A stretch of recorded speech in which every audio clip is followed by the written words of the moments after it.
Hello everyone. I have a video to introduce our next topic, which is parametric equations. What I want to do in this video is discuss what these things are, why we would care about them, and then just take the first step towards analyzing parametric equations.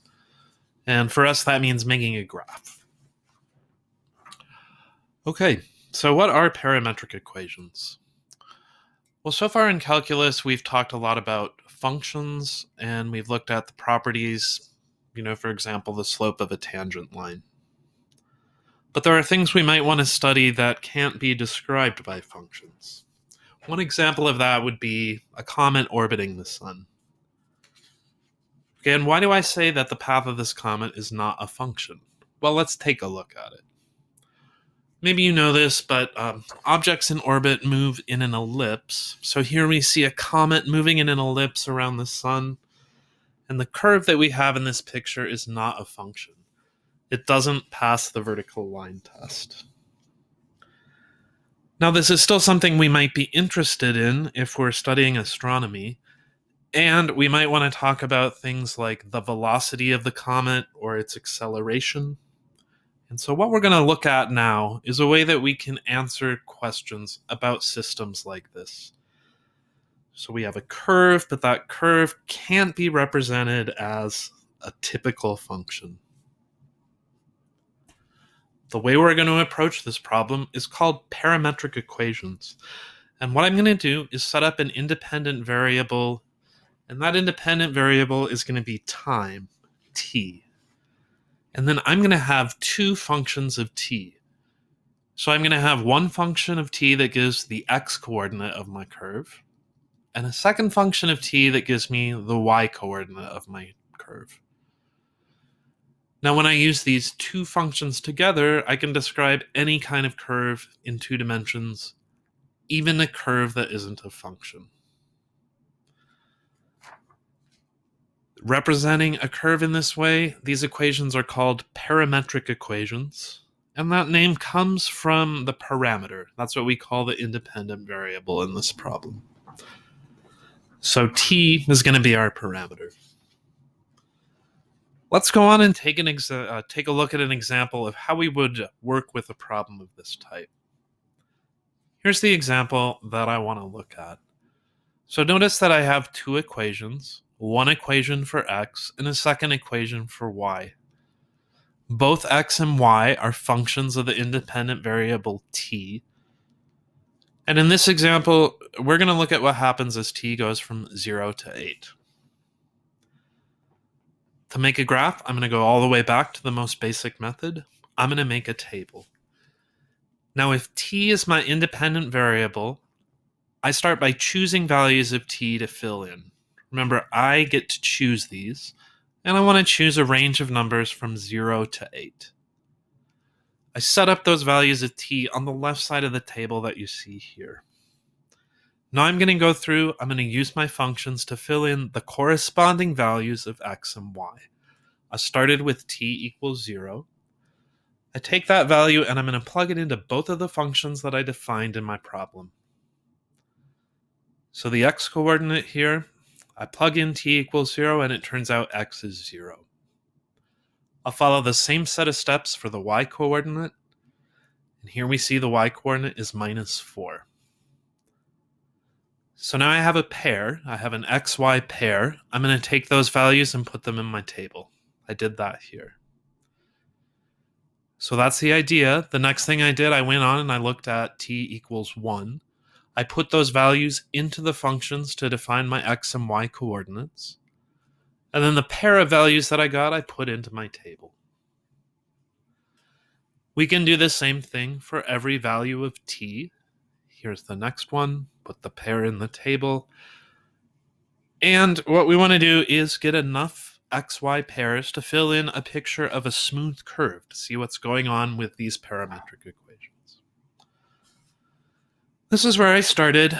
I did all of the integers between 0 and 8, found the corresponding values of x and y. Now that I finished my table, I'm ready to start making my graph.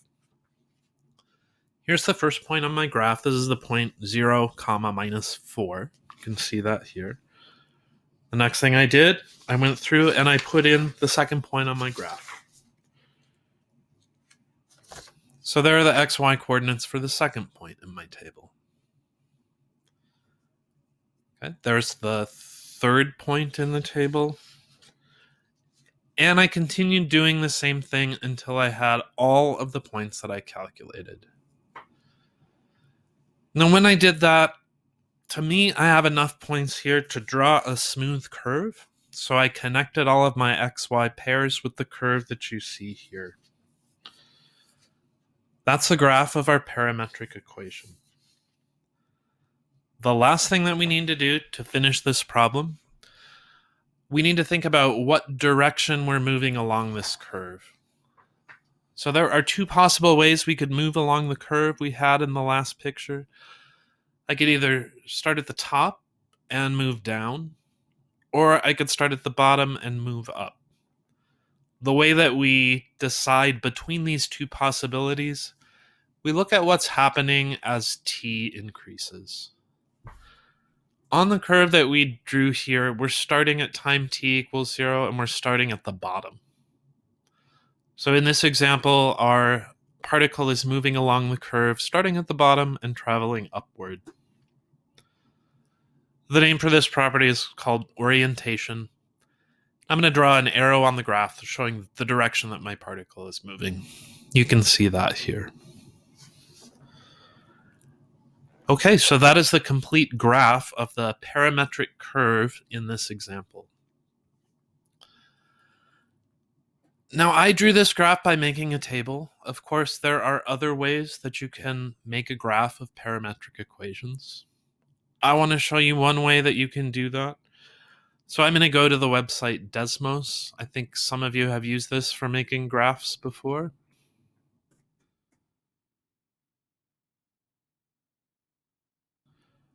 And what we're talking about now is a parametric graph. It's a little bit different from what you might have done previously.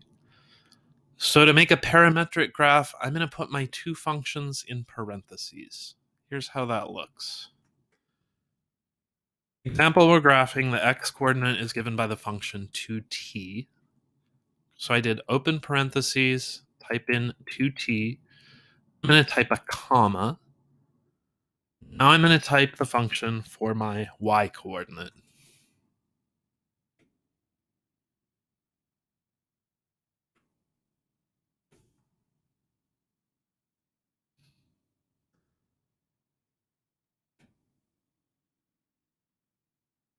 So there's the y-coordinate that we're looking at in this example. And then we want t to go from 0 to 8. So notice that when I did my parentheses setup, it automatically put in the inequality down below. And I'm just going to fill in the value 8 on the top end for this problem.